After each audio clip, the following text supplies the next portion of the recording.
আমাদের কলিজার টুকরা সন্তানের দু চোখ হারিয়ে গেছে, তারা অন্ধ হয়ে গেছে। এই দুনিয়ার সৌন্দর্য আর তারা কখনো দেখবে না। 750-এর উপর এক চোখ হারিয়ে বাকি চোখকে নিয়ে তারা ঝুঁকিতে আছে।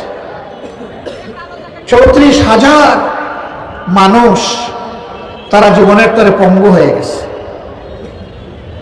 300-র মতো মানুষ মেরুদণ্ডে বুলেটের আঘাতে জর্জরিত হয়ে প্যারালাইজ হয়ে বিছনায় পড়ে আছে। জীবনে হার উঠে বসতে পারবে না, দাঁড়াতে পারবে না, নিজের হাতে নিজের কাজ করতে পারবে না, এমনকি আল্লাহর দেওয়া রিজিকও নিজ হাতে তুলে খেতে পারবে না। এখন হাসপাতালের বেডে কাতরায়।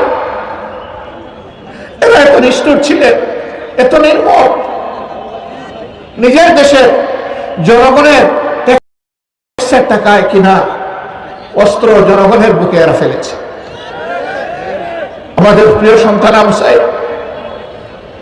গভীর আস্থা নিয়ে, আত্মপ্রত্যয় নিয়ে, এই ধারণা নিয়ে সে বুক পেতে দিয়েছিল যে না, আমার দেশের মানুষ আমাকে খুন করবে না। দুইটা নাম